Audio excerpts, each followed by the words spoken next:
सारा ये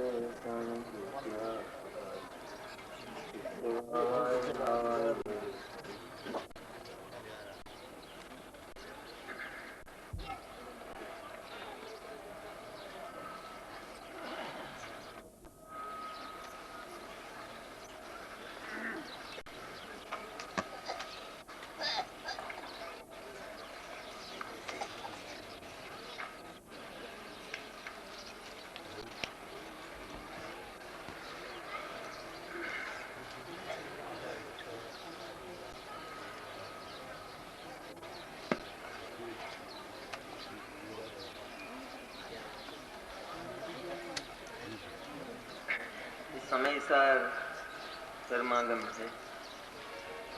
कर्ता कर्म अधिकार की अंतिम गाथा 144, इस पर हम लोग चर्चा करते हैं। कर्ता कर्म अधिकार भरत क्षेत्र का कोई अद्भुत अधिकार है, समय सार का।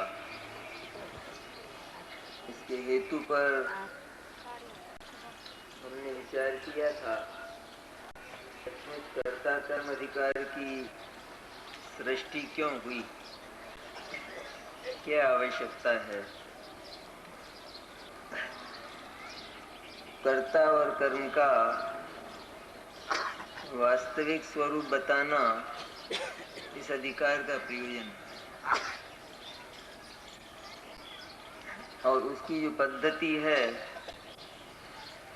आत्मानुभूति की जो पद्धति है, उसमें फर्क नहीं है।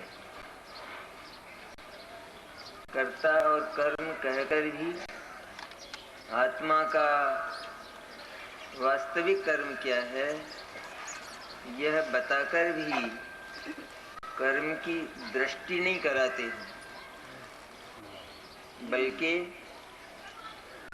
कर्म को अदृश्य करके और जो निष्कर्म चैतन्य है उसकी दृष्टि से सहज स्वाभाविक सुंदर और पवित्र कर्म का जन्म होता है। कर्म का जन्म भी सहज होता है, कार्य का जन्म भी सहज होता है। ये इस अधिकार का प्रयोजन है, बताना कर्म है। क्यों कर्ता कर्म अधिकार है, तो आत्मा का वास्तविक कर्म क्या है, ये कोई कठिन प्रश्न नहीं। जैसा आत्मा वैसा उसका कर्म। आत्मा आनंद स्वभाव वाला है, ज्ञान स्वभाव वाला है, दर्शन ज्ञान चारित्र वाला है, तो आनंद उसका कर्म हुआ, दर्शन ज्ञान चारित्र उसका कर्म हुआ। यदि आत्मा आनंद का बना हुआ आनंदमय तत्व है, तो फिर आनंद का भोग उसका कर्म हुआ, क्योंकि वह उसके भीतर भरा है। भरा है तो वो निरंतर उसका भोग करे, ये उसका वास्तविक कर्म है। इसके विरुद्ध जो कर्म आत्मा में हुए, मैंने आत्मा में तो नहीं हुए, लेकिन सचमुच जिनको आत्मा ने अपना कर्म माना, कर्म जाना, वे सब दुष्कर्म थे, वे सब अनाचार थे। अन्य पदार्थ में आत्मा ने अपना कर्तृत्व माना, वो अनाचार था, दुराचार, अत्याचार, अतिक्रमण है। दूसरे के घर में, दूसरे की सीमा में प्रवेश करना चाहता है आत्मा, तो कौन सा पाप नहीं हुआ उसे। चोर नहीं है वो, बेईमान नहीं है। लोक में अपने को ईमान और धर्म वाला कहने वाले लोग, हम व्यवसाय में एक नए पैसे की बेईमानी नहीं करते। ऐसा मानने वाले, ऐसा कहने वालों को कुंद कुंद सचेत करते, सतर्क करते कि तुम संपूर्ण विश्व में अतिक्रमण करते हो। ट्रेस पासर को सजा नहीं होती। जो ट्रेस पास करता है, जहाँ उसका अधिकार नहीं है वहां वो जाना चाहता है तो उसको सजा होती है। लौकिक लोकोत्तर मार्ग कितना मिलता है कई बातों में। तो लोक में भी जो अतिक्रमण करता है उसको सजा होती है। भारतवर्ष में एक हिंदुस्तानी और एक अंग्रेज में अगर किसी विषय पर झगड़ा हो जाए तो वो निपट जाएगा, लेकिन भारतवर्ष की 1 इंच भूमि पर कोई अधिकार करना चाहे तो महायुद्ध होगा। वो बहुत बड़ी समस्या है, 1 इंच भूमि। और आत्मा तो कोई 1 इंच और 2 इंच का प्रश्न नहीं है। यह तो आलोक तक जाकर उस पर भी अपना अधिकार करना चाहता है। आकाश पर भी आत्मा अपना अधिकार मानता है, और बातें शरीर आदि पर तो मानता ही है, लेकिन वैसे तो जिसने एक अणुमात्र पर भी राग किया, एक अणुमात्र पर भी जो प्रीतिवंत हुआ, उसने विश्व में कौन पदार्थ छोड़ा। एक चोर एक रात में केवल एक ही घर में चोरी कर पाता है,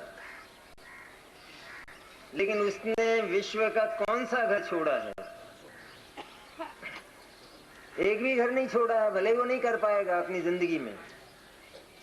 इस तरह आत्मा ने यदि एक अणु पर भी अपना अधिकार माना तो उसने विश्व का कोई पदार्थ अपने कर्तृत्व और स्वामित्व की सीमा के बाहर नहीं रखा। कर्तृत्व माने स्वामित्व, जिसका कर्ता होता है वो स्वामित्व के बिना कभी कर्ता नहीं होता। व्यवसाय में बहुत लोग होते हैं, काम करने वाले बहुत लोग होते हैं, लेकिन कर्ता एक होता है, स्वामी एक होता है। लाभ और हानि का सारा उत्तरदायी वो होता है। सजा अगर कभी होने का मौका आता है तो उसको होता है, काम करने वालों को सजा नहीं होती। काम करते लोग दिखाई देते हैं, लेकिन वे कर्ता नहीं होते, वे प्राकरणिक नहीं होते। प्राकरणिक वह है कि जो काम करता हुआ दिखाई नहीं दे रहा। यहाँ आत्मा किसी पदार्थ का काम कर ले, ये बात तो हराम है बिल्कुल, ये तो होना ही नहीं है। काम नहीं करते हुए भी जो सचमुच उस कार्य का स्वामित्व रखता है वो महापापी है वो, क्योंकि वो संपूर्ण विश्व पर अपना अधिकार चाहता है और अधिकार होता नहीं, कार्य होता नहीं है, आज तक हुआ नहीं। यदि इस अनादि काल में एक भी आत्मा का एक समय का कर्तृत्व साकार हो गया होता तो विश्व की व्यवस्था बदल जाती। एक भी एग्जाम्पल, एक भी उदाहरण अगर इस विश्व में ऐसा मिल जाता कि आत्मा ने शरीर में ऐसा करना चाहा और वो हो गया तो प्रिंसिपल बदल गया। ये इतना कठिन है जैन दर्शन कि तुम एक उदाहरण केवल बता दो। इस विश्व में अनंत जीव हैं और अनंत जीवों का सदा से ही अनंत कर्तृत्व रहा है, लेकिन एक भी उदाहरण ऐसा नहीं है कि किसी एक भी जीव का कर्तृत्व इस विश्व में फल गया हो। वो नहीं। अगर हो जाए तो सिद्धांत बदल जाएगा, तो सचमुच निश्चित रूप में आत्मा कर्ता हो जाएगा। कानून कोई भी तोड़े और उसने अगर तोड़ दिया और टूटा हुआ मान लिया तो भी टूट गया, हर कोई तोड़ सकता। लेकिन आदमी कानून तोड़ना चाहता है, कानून टूटता नहीं है। और सजा होती है उसको। कहा यह जाता है कि कानून तोड़ दिया है, लेकिन टूटा नहीं है कानून। टूट गया होता तो लागू कैसे होता फिर, इसलिए टूटता नहीं है। इस तरह विश्व का कानून है ये कि पदार्थ अत्यंत ही स्वतंत्र रूप से इस विश्व में रहते हैं और अपना काम करते हैं। आत्मा व्यर्थ उनका बोझ लेकर परेशान है, आकुल व्याकुल है। उस बोझ को उतारना और उससे उत्पन्न जो अनंत आकुलता है उससे मुक्त करना कर्ता कर्म अधिकार का प्रयोजन, मूल प्रयोजन यह है। और इसमें क्या है, कर्ता कर्म में भी आत्मा अकर्ता है। क्योंकि यहाँ क्या करना है कि किसी पदार्थ को ये करता था और उसे बंद करना है, कोई काम ये करता था और उसे बंद करना है, कि वो तो नहीं है बात। किसी पदार्थ को का ये आदान प्रदान करता था और उसको बंद करना है, कि वो भी नहीं है बात। मोक्ष मार्ग इसलिए सरल है कि पहले यह ऐसा जानता था, सिर्फ जानता था ऐसा, और अब इसने यह जानना बंद करके यह माना कि मैं अकर्ता, कुछ भी करने वाला नहीं, कुछ करने की आवश्यकता भी नहीं, करने वाला नहीं, मैंने लाचार हूं, वो नहीं है बात। क्योंकि वो भी उसमें से निकलता है कि नहीं करता है तो लाचार होगा, बेबस होगा, शक्ति नहीं होगी, ताकत नहीं होगी, करने आवश्यकता नहीं, जरूरत नहीं है। किसी के पास यदि बल है तो वह अपनी रचना के लिए होता है। एक आदमी ताकत वाला है किसी बस्ती में, तो उसका अर्थ यह नहीं है कि वो रोज किसी से लड़े तब ताकत का प्रदर्शन हो, ये उसका अर्थ नहीं। उसकी ताकत स्वयं अपनी रचना के लिए हो। इसी तरह आत्मा की जो शक्ति है, पुरुषार्थ है उसका, वो स्वयं अपनी रचना के लिए हो, अपने लिए हो। विश्व को उसकी आवश्यकता बिल्कुल नहीं है, क्योंकि जैसे आत्मा स्वयं अनादि निधन है, अकृत है, इस तरह हर पदार्थ अकृत है। कौन बर्दाश्त करेगा आत्मा की इस बात को?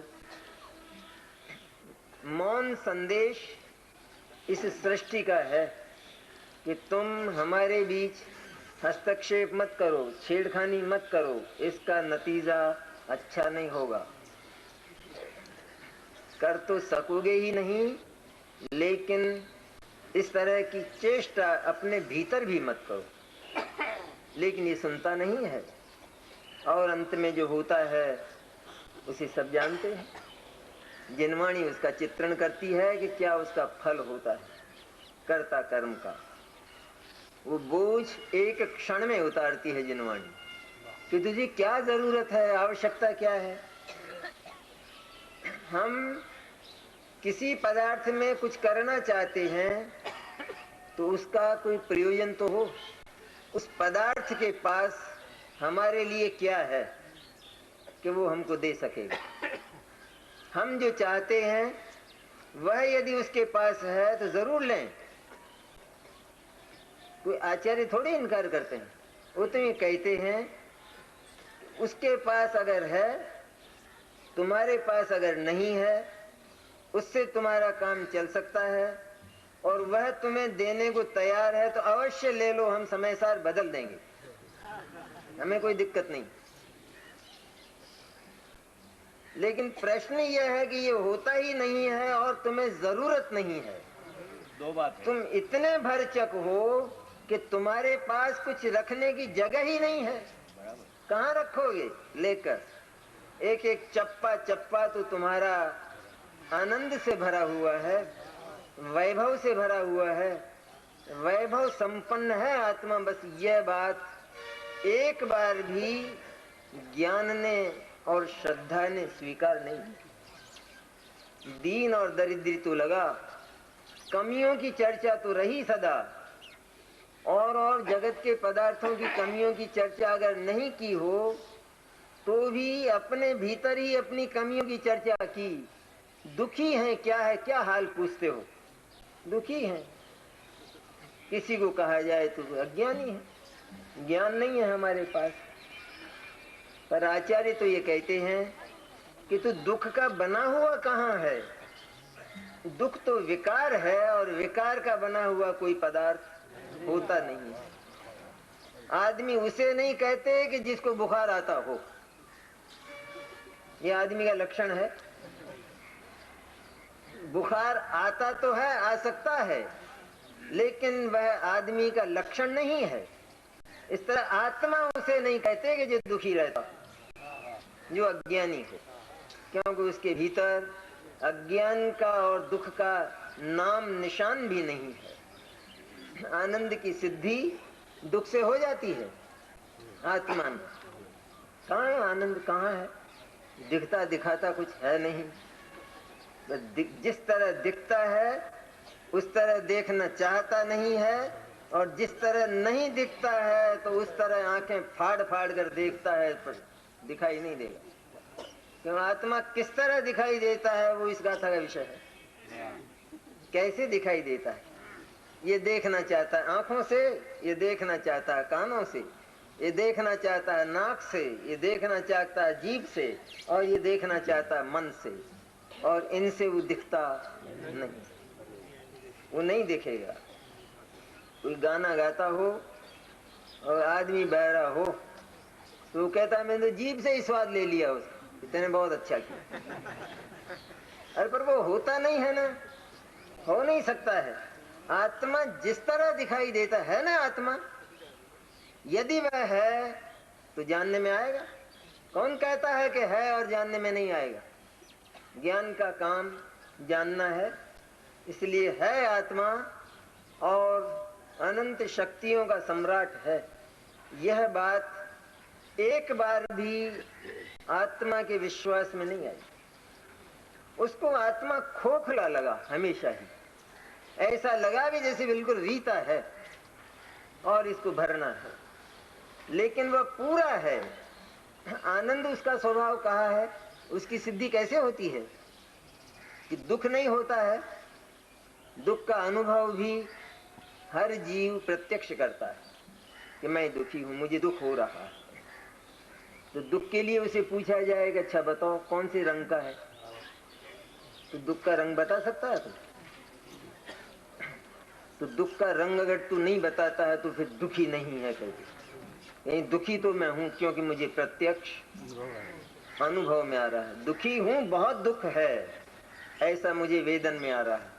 अच्छा उसका तोल बताओ कितना किलो है, तो उसका भी पता नहीं। उसका रंग ने अच्छा स्वाद बताओ, दुख खट्टा है कि मीठा है, कड़वा है, कैसा है, वो भी नहीं।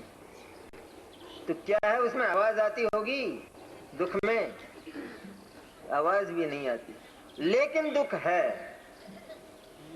दुख है और वो मुझे प्रिय नहीं, पसंद नहीं, क्योंकि वह तो परेशान करता है, तकलीफ देता है, इसलिए वो विकार है।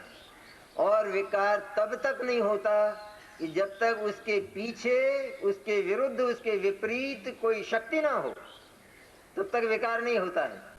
इसलिए दुख के पीछे, दुख से विपरीत सुख नाम की शक्ति, सुख नाम का गुण आत्मा के भीतर पड़ा है, तब दुख हो सकता है, अन्य उससे नहीं होगा। सुख पड़ा है इसलिए दुख नहीं होता है, पर सुख का दर्शन नहीं है इसलिए दुख होता है। सुख की स्वीकृति नहीं है इसलिए दुख होता है। सुख से दुख नहीं होता है, सुख स्वयं दुख नहीं है, दुख स्वयं सुख नहीं है, लेकिन दुख वहीं होता है कि जहां सुख नाम की शक्ति पड़ी है, इसलिए दुख वो सुख का विकार है। तो सुख को सिद्ध किया नहीं किया दुख ने?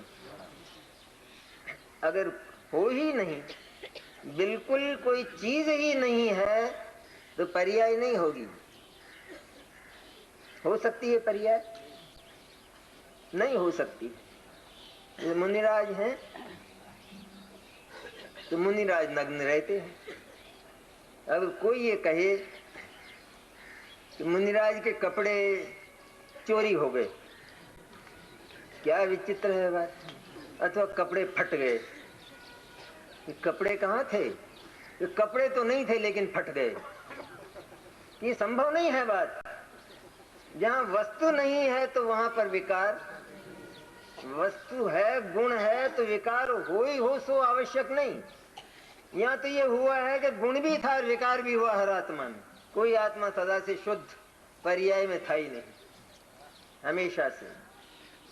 लेकिन विकार तभी होता है कि जब उसके पीछे कोई शक्ति होती है। एक व्यक्ति कोई बोले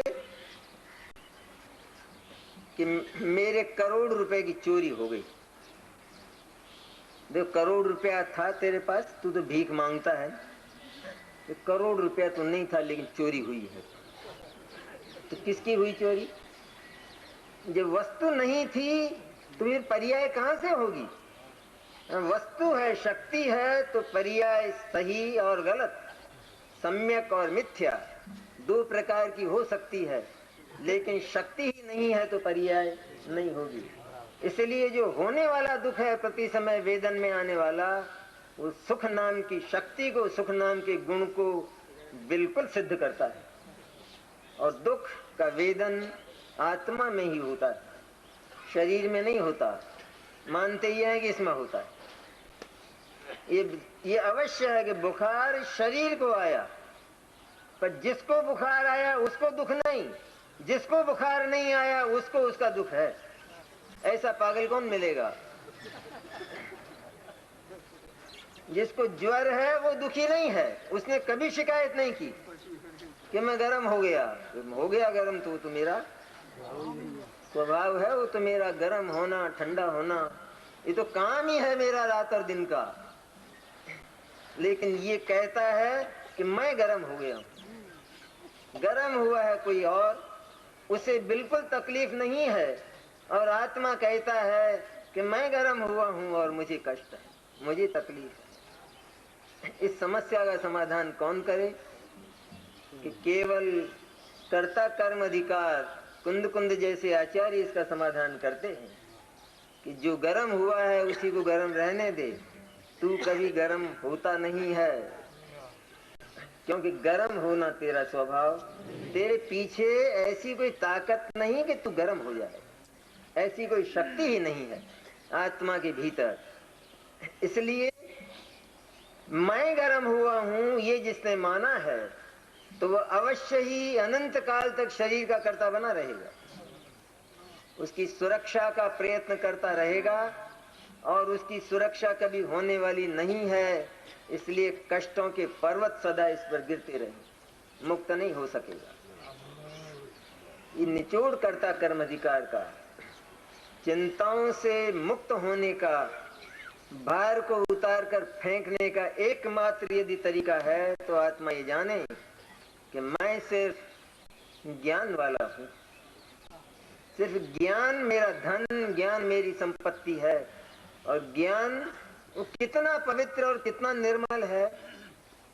सिर्फ ज्ञानी का ज्ञान ही नहीं, पर अज्ञानी का ज्ञान भी इतना ईमानदार है। भले ही अज्ञानी कुछ भी करता हो, लेकिन अज्ञानी का ज्ञान भी स्वयं अपने भीतर उत्पन्न होने वाले क्रोध को आत्मसात नहीं करता।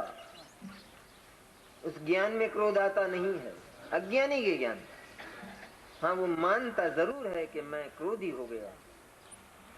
क्रोध का प्रतिबिंब, क्रोध की झलक, क्रोधाकार जो ज्ञान है, क्रोध के आकार होने वाला अर्थात क्रोध को जानने वाला जो ज्ञान है, वो ज्ञान है, वो क्रोध नहीं है, क्योंकि क्रोध में ज्ञान नहीं है।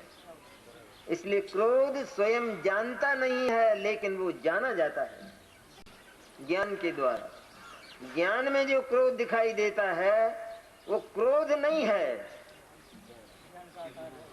क्योंकि ज्ञान में जो क्रोध दिखाई देता है वो अगर क्रोध हो तो ज्ञान क्रोध हो जाएगा। ज्ञान और क्रोध आ गया ना उसमें।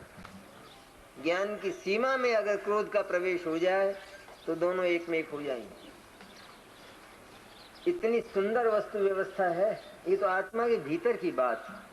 स्वयं आत्मा में उत्पन्न होने वाला विकार तो ज्ञान में, अज्ञानी के ज्ञान में भी सिर्फ जानने में आता है। उसको भ्रम यह होता है कि ऐसा मैं ही हो गया, स्वयं मैं ऐसा बन गया। जैसे एक बालक है और वो बालक चलता है, उसके साथ में उसका पिता भी चलता है और बालक के पीछे पीछे उसकी परछाई चलती है, आगे आगे बालक चलता है। बालक घूम कर देखता है तो ये देखता है कि ये मेरे पीछे कोई चल रहा है, भाग रहा है मेरे पीछे मुझे मारने के लिए, उसको ऐसा लगता है। तब वो अपने पिता को कहता है, पापा देखो कोई मुझे मारने के लिए मेरे पीछे पीछे भाग रहा है, मैं चलता हूँ और ये मेरे पीछे पीछे आता है। तो पिता समझाता है वो तू ही है और कोई नहीं, इसलिए भय करने की आवश्यकता बिल्कुल नहीं है। अज्ञानी को लगता है कि सारे क्रोधादिक रागादिक ये मेरे भीतर आ गए हैं, मेरे भीतर मैं स्वयं ऐसा बन गया हूं, क्योंकि इस अधिकार का प्रारंभ ही वहीं से किया है आचार्य ने कि जो क्रोध और ज्ञान में भेद नहीं जानता है, क्रोध और आत्मा में जो भेद नहीं जानता है वह क्रोध का करता है। उसको नियम से क्रोध में अहम और ममत्व वर्तता है। क्या क्रोध में ममत्व और क्या क्रोध का अहम? क्रोध किसी को अच्छा लगता है कि अच्छा तो नहीं लगता है। जब अच्छा नहीं लगता है तो फिर कहां हमको क्रोध से प्रेम रहा? अच्छा नहीं लगना, बुरा लगना, ये बिल्कुल अलग बात, ये टॉपिक ही बिल्कुल न्यारा है। लेकिन जिसने क्रोध रहित उस ज्ञान स्वभाव का दर्शन नहीं किया, उसको निश्चित रूप में क्रोध के साथ अहम और ममत्व होगा ही होगा, क्योंकि ममत्व कहां जाएगा। और जिसके साथ ममत्व है उसके साथ नियम से कर्ता कर्म भाव रहे। इसलिए मैं क्रोधी हूं, इसमें क्रोध मेरा कर्म और मैं उसका कर्ता। तो आत्मा क्या क्रोध का करता है? जो क्रोध नाम की चीज ज्ञान में है ही नहीं तो वो निकलेगी कैसे, कहां से आएगी? तो फिर क्रोध होता तो है, तो क्रोध आत्मा के धरातल में से नहीं आता, वो ऊपर ही ऊपर पैदा किया जाता है। जैसे पानी में काई रहती है, वो कोई भीतर से पैदा नहीं होती है, ऊपर ही ऊपर है। इस तरह उस आत्मा के बल के स्वभाव का दर्शन न करके और केवल अपने को क्रोध की छाया भी केवल कहने की है बात। वो ज्ञान जो क्रोध को जानता हुआ परिणमित होता है, तो अज्ञानी को ऐसा लगता है कि क्रोध मेरे भीतर ही है और मैं ही क्रोधी हूं, ये उसने माना है। तो मैं क्रोधी हूं जिसने ऐसा जाना, उसने क्रोध को अपना कर्म और उसको अपना कर्ता माना। क्रोध का होना पर्याय में, इसका नाम कर्ता कर्म भाव नहीं है, ये अलग है बात। कर्ता कर्म अधिकार कोई अलौकिक चीज है बिल्कुल, क्योंकि ऐसा माना जाता है कि क्रोध हो रहा है ना तो फिर आत्मा ही करता हुआ, तो वो अलग प्रकरण है ये द्रव्य और पर्याय का। यहाँ तो क्रोध का जिस समय क्रोध हो रहा है बस उसी समय आत्मा क्रोध का कर्ता और अकर्ता, दो बात। क्रोध हो रहा है तो जिसने ये जाना है कि ये क्रोध मैं ही हूं, ये आत्मा तो शांत तत्व है ना, उसमें क्रोध का क्या काम? जिसका स्वभाव ज्ञान है और जिसने ये जाना है कि मेरा तो सिर्फ ज्ञान मात्र स्वभाव है। आनंद, ज्ञान का दूसरा नाम आनंद। क्यों ज्ञान लगता है सूखा सूखा, जैसे उसमें कोई माल नहीं। ज्ञान ज्ञान ज्ञान क्या करेंगे? ज्ञान ये जान लिया सफेद है, इसमें क्या मिला के? तो ज्ञान का दूसरा नाम आनंद है, क्योंकि ज्ञान सदैव निर्भर है। तो जब जब ज्ञानोदय होता है, सच्चे ज्ञान का जब उदय होता है, कोई मिलते हैं सत्पुरुष, सत्पुरुष का योग, ज्ञानी का योग जब मिले और उनकी बात को अपने सारे पूर्वाग्रह, दुराग्रह, मताग्रह सबको एक ओर रखकर उनको चुप करके जब ज्ञानी पर सर्व समर्पण करके यह जानकर कि सचमुच यह कोई अद्भुत और अपूर्व पुरुष है, ये भी अपना ही ज्ञान निर्णय करेगा। ज्ञानी तो ये कहेंगे कि हमारी बात सुन, हम तुझे सही रास्ता, सही मार्ग बताते हैं, हम आश्रम बताते हैं कि जो शांति का निकेतन है। लेकिन ये माने न माने, ये तो इसी की मर्जी है। इसलिए निर्णायक भी यही है स्वयं कि सचमुच यह जो मिला है मुझे, ऐसा पहले नहीं मिला कोई कहने वाला। पहले जो जो समस्याएं मैंने रखी किसी के सामने, तो उन्होंने जो समाधान बताए उससे कोई अपूर्व समाधान इसने बताया है, इसलिए पुरुष भी अपूर्व है, अद्भुत है। ये अपना ज्ञान निर्णय करता है। और जब उनकी वाणी सुनता है कि तू तो सिर्फ ज्ञान स्वभाव वाला अर्थात निर्भर, निश्चिंत और आनंद में तत्व है, तेरे जानने में कोई भार नहीं होता है। जानने से भार आता है? अगर जानने से भार आता है तो दुनिया के सब लोग आंखें फोड़ लेंगे, भार होता हो तो। लेकिन जानने में कहाँ भार है? किसी को जाना जाए फिर भी आंख थकती नहीं है, ये तो लौकिक बात। इसी तरह किसी को जाने ज्ञान, लेकिन ज्ञान पर जिसको जाना है उसका भार कहाँ है? अरे और उसके आने जाने की बात तो बहुत दूर, लेकिन जानने का भार भी ज्ञान में नहीं। इसलिए ज्ञान निर्भर रहता है। तो जब ज्ञान का उदय हुआ सत्पुरुष के योग से, और उन्होंने कहा कि तू मात्र ज्ञान और आनंद है, कौन सी चिंता और कौन सी फिक्र तेरे को, किस बात की चिंता और किस बात की फिक्र तेरे को। जब ज्ञान उदय हुआ और उसने देखा, विश्व की व्यवस्था को देखा, तो उसने ये जाना कि सभी अपने अपने में मस्त हैं। जितने भी पदार्थ हैं, हर पदार्थ अपनी अपनी क्रिया में, अपनी अपनी परिणति में एकदम तल्लीन है। मौन है ये विश्व सारा का सारा, एकदम छांव द्रव्य है पर से मौन। जब ये देखा तो क्या देखा फिर कि यहाँ कुछ करना ही नहीं है, यहाँ क्या करें, क्योंकि यहाँ करने की कोई जगह है और कोई करने का अवकाश लगता ही नहीं।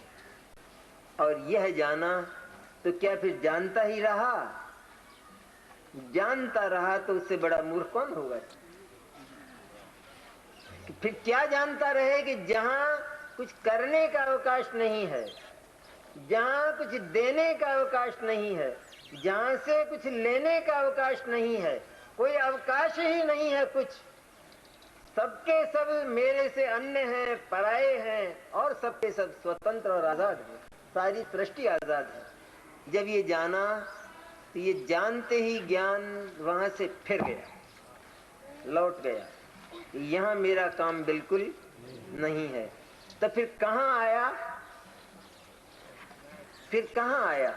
जानना बंद करने की बात चलती है ना, कि नौ तत्व को भी जानना, वही चर्चा है ये भी स्थूल रूप में। बारीक चर्चा तो आप परम आध्यात्मिक बात तो सुनते ही हैं, लेकिन ये भी तो एक तत्व है ना। तो जाना उसको, और जब ये जाना कि अपना यहाँ कोई काम नहीं है, व्यवस्थित है सारा का सारा, तो ज्ञान लौटता है वहां से। वहां से लौटा तो फिर कहाँ टिका, ये प्रश्न है। कि जो सबके सब वैसे ही थे वहां नहीं टिका। अपने भीतर भी एक पहलू ऐसा है, अज्ञान का, असंयम का, मिथ्या दर्शन का, राग द्वेष का, पाप पुण्य का, क्रोध मान माया लोभ का, विभाव का, पर्याय का। एक पहलू ऐसा है कि जिसकी व्यवस्था की आवश्यकता नहीं है। जैसे उस विश्व की व्यवस्था की आवश्यकता नहीं, उसकी व्यवस्था की आवश्यकता नहीं है क्योंकि वो व्यवस्थित है। तो क्या मैं अव्यवस्थित हूं? वो व्यवस्थित और मैं अव्यवस्थित। तो मेरी भी एक एक पर्याय, वर्तमान में तो भले ही विकार है, विकार से ही प्रारंभ हो रहा है सारा का सारा, अज्ञान से ही ज्ञान की ओर जा रहा है। ये अज्ञान और अज्ञान जन्य जो क्रोधादिक हैं, ये भी सारे के सारे अत्यंत व्यवस्थित हैं। इनको न मुझे छोड़ना है और न इनको मुझे, मैंने इनको ग्रहण किया।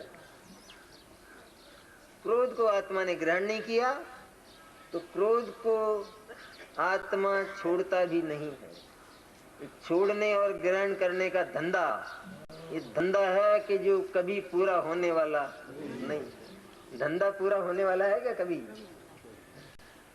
ग्रहण नहीं करेंगे कहते हैं, लेकिन छोड़ेंगे जरूर कहते हैं। तो भाई ग्रहण करने में जो कर्तृत्व है तो छोड़ने में भी तो वही कर्तृत्व है। जिसने पकड़ा वही छोड़ने गया।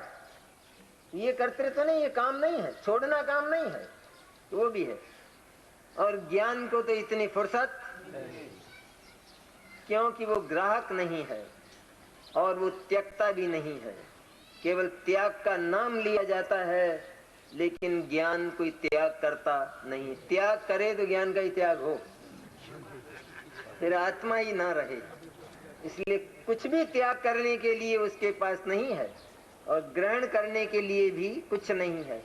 तो जब जाना, विश्व को व्यवस्थित जाना और अपने भीतर जितना कुछ है पर्याय का पहलू, उसको व्यवस्थित जाना, तो व्यवस्थित जानकर फिर वहां टिकने की बात संभव ही नहीं है। क्योंकि व्यवस्थित है तो यहाँ मेरा कोई काम नहीं है। जहाँ काम नहीं है वहां टिकना नहीं।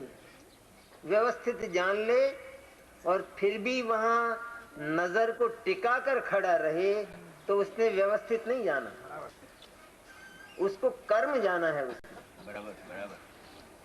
और कहता है कि मैं तो जानता हूं खाली, कि जानना मेरा काम नहीं है, कि जानने की तमीज सीखो। तुमको जानने की तमीज बिल्कुल नहीं है। इसे जानना कहते हैं कि जिसे सिर्फ जानना है, जो अत्यंत व्यवस्थित है, जहाँ हमारा काम नहीं है, उसको जानते रहना, ये जानना नहीं है। ये तो बहुत बड़ा अनाचार है। तेरा आचरण मिथ्या है, झूठा है, दुराचारी है। तू जानने के नाम पर कोई मतलब रखता है। तेरा मतलब है तुझे जानना नहीं है, खाली किसी दूसरे की जेब में पैसे हैं, नोट हैं, और हमें मालूम है कि है इनकी जेब में पैसे हैं, बस इतना तो हुआ। लेकिन अब ये क्या कहता है कि जरा देख तो लूं कितने हैं। तो ये क्या बात है भाई? आपको मतलब नहीं, मतलब कुछ नहीं, देखना है, जानना है। कि थोड़ा सा होश में बात करो, कुछ पी कर तो नहीं आए हो। इसको जानना कहते हैं। जान लिया अर्थात ये मेरे नहीं है, तो तुम्हारी नजर ही मेरी जेब की तरफ नहीं रहना चाहिए। अगर मेरी जेब की तरफ तुम्हारी नजर है जानने के नाम पर, तो तुमसे बड़ा चोर जगत में दूसरा नहीं है। अपराधी हो तुम। जानने के नाम पर ये अनाचार, जानने के नाम पर ये कर्तृत्व, जानने के नाम पर ये मिथ्या दर्शन का पोषण, ये सदा से हुआ। कर्तृत्व के नाम पर तो हुआ ही है। बहुत बड़ी भूल है। जिसको सिर्फ जानना ही है, उसका क्या जानना है?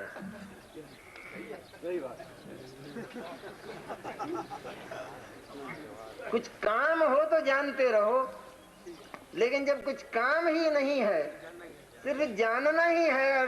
और क्या जानना है? कि कुछ भी मेरा नहीं है, बिल्कुल मेरा नहीं है, यहाँ मेरा कोई काम नहीं है। तो चल दो वहां से। वहां पर खड़े रहने की भी आवश्यकता नहीं है, बिल्कुल नहीं है। व्यवसाय करते हैं सब लोग, और उनकी दुकान के सामने आकर कोई एक आदमी खड़ा हो जाता है, सामने खड़ा हो जाता है सड़क पर। अब आप पूछते हैं क्यों खड़े हो? तो वो कहता खड़ा हूं, तुमको मतलब? सड़क सरकार की और आंखें मेरी, और दुकान तुम्हारी। खड़ा हूं, देख रहा हूं, कुछ ले रहा हूं, हाथ लगा रहा हूं कि नहीं, वो तो कुछ नहीं कर रहे हो, तो फिर खड़ा हूं कि नहीं, तुम खड़े नहीं रह सकते। क्या विचित्र है बात। अरे सड़क सरकार की और आंखें मेरी, और दुकान तुम्हारी, और मैं छू नहीं रहा हूं, फिर यहां से क्यों चला जाऊं? कि जाता है या नहीं, या पुलिस में रिपोर्ट करूं? क्योंकि यह खड़े रहने, ये देखने की तमीज नहीं है, ये देखने का तरीका नहीं है। जहां तुझे कोई मतलब नहीं है वहां से चलता हो जा बिल्कुल। इस तरह ज्ञानी जानने का प्रयास ही नहीं करता है ना, क्या जाने वो। जैसे केवल ही जानते हैं, ठीक ऐसा ही शुद्ध ज्ञान है, उसने जान लिया है कि अणु मात्र भी मेरा नहीं और वहां मेरी व्यवस्था का कोई अवकाश नहीं, बिल्कुल नहीं। ये जान लिया, ये जानते ही वहां से फिरती है दृष्टि और अपने भीतर जो पर्याय का पहलू देखता है वो भी व्यवस्थित है, उसमें भी आगे पीछे कुछ करना नहीं है। करना नहीं है, कर नहीं सकता हो ऐसी नहीं है बात, लेकिन वहां होना नहीं है और इसे करना नहीं, इसे करने की आवश्यकता बिल्कुल नहीं। रात को चर्चा की थी अपने प्रैक्टिकल कि पहले अगर यह बात समझ में नहीं आती हो हमारे कि हम अपनी पर्याय की व्यवस्था भी नहीं कर सकें, तब तो हमारे सारे ही राइट्स, सारे अधिकार छिन गए। तो पहले व्यवस्था करके देख लो, जब थक जाओ तब सुनना थे। आचार्य तुम्हें कही पहले व्यवस्था करके देख लो, क्योंकि सब अपनी अच्छी से अच्छी पर्यायें लाना चाहते हैं तो ले आओ, फिर उसमें क्या देर है। जब लाने ही वाले हैं हम तो हमको ले आना चाहिए, ले आए तो ले आए। फिर क्या लाए? ये सम्यक दर्शन लाए। ये सम्यक दर्शन ही क्यों लाते हो? मोक्ष लाओ ना। बीच के सारे गुण स्थानों को बिल्कुल बात कर दो, समाप्त कर दो और मोक्ष लाओ। कि साहब वो तो आता नहीं है, अभी नहीं आता है तो चुप बैठो, वो जब आना है तब। वो इसीलिए नहीं आता है क्योंकि तुम्हारी नजर उधर लगी है, तुम्हें उससे ममत्व हो गया है। मोक्ष होता है जानने में आता है, लेकिन आत्मा मोक्ष नहीं करता, क्योंकि आत्मा के पास वह मोक्ष नहीं है। आत्मा के पास मोक्ष है तो सही, लेकिन वो त्रैकालिक मोक्ष है, वो आने वाला मोक्ष आत्मा के पास नहीं है। एक मुक्त है सदा, इसलिए वो उसको करता नहीं।